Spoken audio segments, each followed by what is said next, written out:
Oke,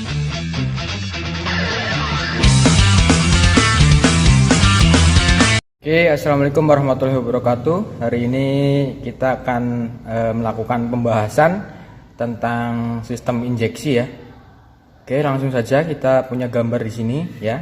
Jadi sistem injeksi itu layaknya seperti tubuh manusia ya, di mana sistem injeksi mempunyai 3 komponen utama. Yang pertama sensor ya, kita lihat di sini. 3 komponen utama, yang pertama adalah sensor ya, sensor, yang kemudian ada kontrol, dan kemudian ada aktuator. Ini pada motor Yamaha ya, mempunyai 3 komponen utama, yaitu sensor, kontrol, dan aktuator. Kembali lagi ke sini, layaknya seperti tubuh manusia ya. Jadi tubuh manusia juga punya sensor ya, yaitu 5 panca indera kita ya. Kemudian punya kontrol, yaitu otak ya. Punya aktuator yang di sini misalkan adalah tangan. Nah, ketika manusia ya, ketika kita ya terkena panas matahari ya, yang merasakan adalah kulit ya, panca indera kila kulit. Nah, di sini digambarkan sebagai sensor suhu pada sepeda motor ya, sensor suhu ya. Kulit merasakan panas, kemudian kulit akan mengirimkan sinyal kepada otak bahwasanya tubuh kita sedang merasakan panas ya. Kemudian oleh otak diproses, yang kemudian memerintahkan ya saraf kita untuk menggerakkan tangan mengambil air, kemudian untuk minum. Misalkan kita kan kena panas matahari ya, panas, haus, dehidrasi ya, yang merasakan kulit kita, sensor kita kulit, kemudian kirimkan sinyal ke otak bahwasanya tubuh kita panas, tubuh kita butuh air, butuh cairan karena dehidrasi. Kemudian otak akan memerintahkan saraf ya, kemudian saraf menggerakkan tangan untuk membuka kran, mengambil minum atau mandi dan lain-lain. Ya, kalau kita algoritmakan pada sistem injeksi ya, berarti sensor suhu mendeteksi suhu panas, kemudian sensor ini mengirimkan sinyal pada ECU sebagai otak sepeda motor injeksi. Kemudian ECU akan memerintahkan ya injektor untuk mengucurkan bahan bakar lebih banyak. Ya, algoritmanya mesinnya panas ya, kemudian mengirim sinyal kepada ECU ya, ECU akan memerintahkan dikelola oleh ECU, kemudian diperintahkan injektor untuk mengucurkan bahan bakar lebih banyak ya. Algoritmanya seperti itu. Nah, kemudian ini ada komponennya ya, ada sensor, ada kontrol, ada aktuator ya. Pertama kontrol ini adalah, kalau analogi manusia ini adalah otak kita ya sebagai kontrol. Tapi di sepeda motor ini disebut komponen ECU atau Engine Control Unit ya, sebagai pengontrol, sebagai otaknya motor injeksi. Nah, pertama aktuator dan sensor, kita harus rinci lebih jelas lagi apa pengertian sensor, apa pengertian aktuator ya. Sensor ya fungsinya untuk melaporkan keadaan sepeda motor kepada kontrol ya. Ingat, sensor fungsinya melaporkan keadaan kepada kontrol, keadaan sepeda motor kepada kontrol. Kemudian aktuator adalah yang diperintahkan ya oleh ECU setelah mendapatkan sinyal, setelah mendapatkan keadaan sepeda motor dari sensor ya, itu. Nah, di sini ada beberapa aktuator ya. Ini fast idle solenoid FID. Ini biasanya di motor-motor fiction ya, motor-motor ya Mio M3 dan lain-lain, ini pakainya FID. Kemudian ada ISC, idle speed control ya. Ini di motor-motor Mio J, NMAX dan lain-lain ya. Dua komponen ini fungsinya sama, yaitu untuk Nah, kita lihat di panjangan katanya fast idle speed-nya. Berarti fungsinya untuk mengatur putaran pada saat mengatur mesin pada saat putaran idle atau langsam. Kemudian ini dari full pump, ya, pompa bensin, ya. Kalau kita bedah, full pump ini bentuknya seperti ini, ya, full pump, ya, ya ini full pump, ya, ini ada filternya. Nah, fungsinya adalah untuk mendistribusikan bahan bakar dari tangki, ya, dari tangki menuju ke injektor, ya. Kalau motor karburator itu nggak ada, ya, nggak ada pompanya. Jadi dari tangki langsung turun ke bawah ke karburator karena ada kevakuman sehingga bahan bakarnya turun. Tapi kalau motor injeksi menggunakan full pump, pompa. Jadi bahan bakar di tangki dipompa untuk ke injektor, gitu. Kemudian ada injektor. Ya, ini adalah salah satu komponen pengganti karburator, ya, di motor karburator, ya, injektor. Ya, ini fungsinya untuk menyemprotkan bahan bakar ke ruang bakar. Ini ada lubangnya, ya, lubangnya sangat kecil, ya. Makanya kenapa motor injeksi irit, karena ada komponen injektor yang menyemprotkan bahan bakar. Ya, karena lubangnya kecil-kecil sehingga bahan bakar yang keluar dari injektor itu sedikit.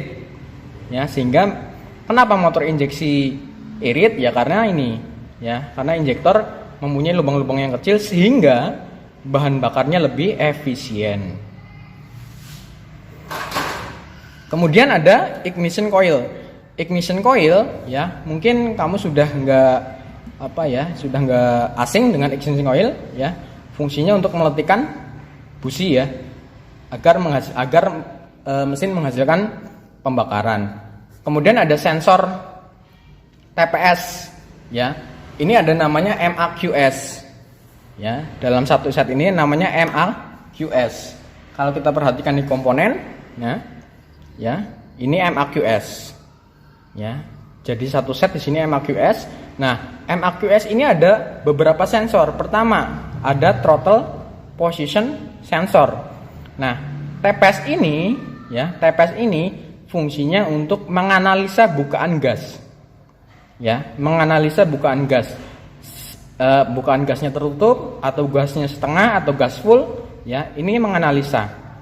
Nah, simple cara kerjanya adalah pertama, ya, TPS, ya, TPS kamu misalkan skep gasnya kamu gaspol, ya, kamu gaspol, TPS akan menganalisa bahwasanya skep gasnya diangkat penuh, ditarik penuh.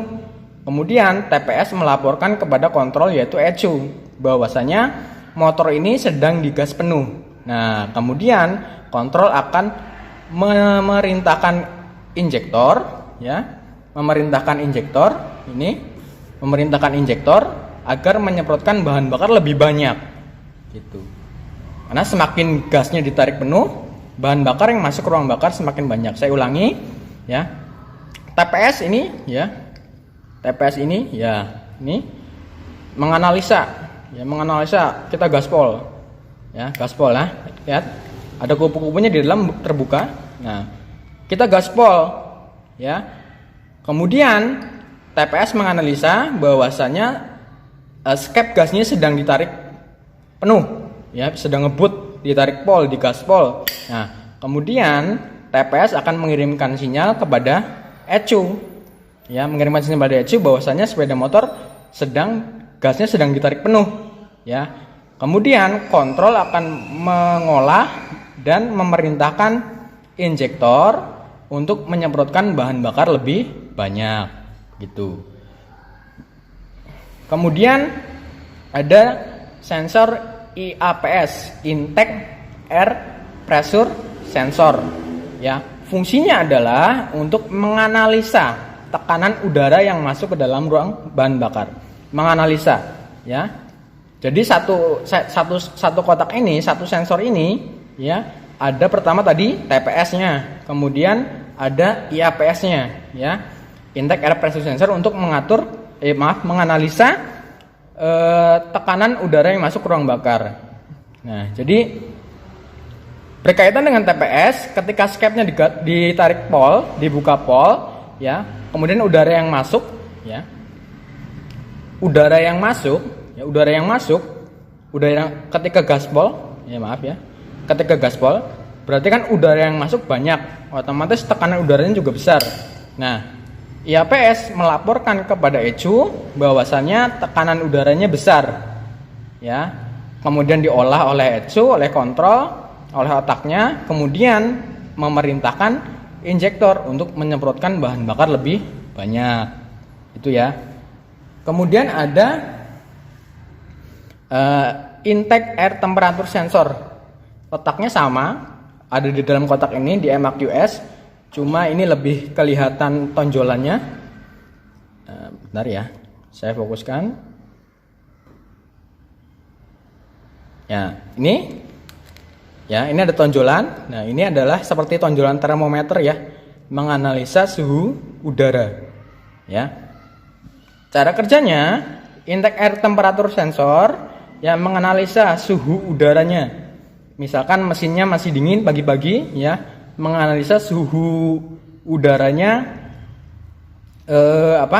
dingin, suhu mesin otomatis dingin. Dia akan melaporkan kepada ECU bahwasanya suhunya dingin. Ya. Kemudian ECU akan memerintahkan FID atau ISC, ya. Kemudian juga memerintahkan injektor agar menyemprotkan bahan bakar lebih banyak. Karena apa? Karena pada saat mesin dingin, ya, sama halnya dengan cara kerja sistem cuk, di mana menutup udara, kemudian memperbanyak bahan bakar agar mesin mudah hidup, agar mesin mudah terjadi pembakaran. Ya. Jadi ECU memerintahkan FID atau ISC salah satu, ya, untuk menutup udara, kemudian injektor akan menyemprotkan bahan bakar lebih banyak agar mesin mudah hidup atau mudah terjadi pembakaran. Kemudian ini ada CPS, crankshaft position sensor. Fungsinya sama halnya di motor karbu, yaitu pulser, ya, untuk mengirimkan sinyal pengapian kepada ECU. Jadi mengirimkan sinyal pengapian, sudah saatnya busi mematikan api, kemudian dilaporkan ke ECU, mengolah, kemudian ECU akan memerintahkan ignition coil untuk mematikan listrik atau api, ya. Kemudian di sini ada coolant oil temperature sensor, di motor karbu 100 juga ya ada yang sudah menggunakan radiator, ya, fungsinya untuk menganalisa suhu pada air pendingin. Nah, cara kerjanya, kalau misalkan air pendinginnya panas, dia akan mengirimkan sinyal pada si ECU, ya. Si ECU akan mengolah data, kemudian ECU akan memerintahkan kipas radiator untuk berputar mendinginkan air pendingin yang ada di radiator. Tuh. Kemudian ada oksigen sensor, fungsinya menganalisa sisa gas buang. Ya, ini letaknya di knalpot, ya, menganalisa sisa gas buang. Ya, sisa gas buangnya apakah campuran udara dan bahan bakarnya sudah ideal atau belum? Ya, apakah udaranya terlalu banyak atau bahan bakarnya terlalu banyak? Ini dilaporkan kepada ECU. Kemudian ECU akan memerintahkan injektor dan ISC atau FID, ya, untuk mengidealkan lagi campuran bahan bakar dan udara, sehingga akan mengeluarkan emisi gas buang yang sesuai standar. Itu ya. Jadi ini throttle body, ya, namanya throttle body, ya, kayak karburator, ya. Ini punya friction ada 3 sensor di dalam sensor ini. Ini namanya MAQS, Modulate Air Quantity Sensor, ya. MAQS ini terdapat 3 sensor tadi, yaitu ada TPS, ada IAPS, ya, ada IATS, ini IATS, ya. Ada 3 sensor di dalam satu sensor ini, MAQS, Modulate Air Quantity Sensor. Kemudian ini adalah FID, Fast Idle Solenoid. Terima kasih, silakan jika ada pertanyaan bisa dituliskan di kolom komentar.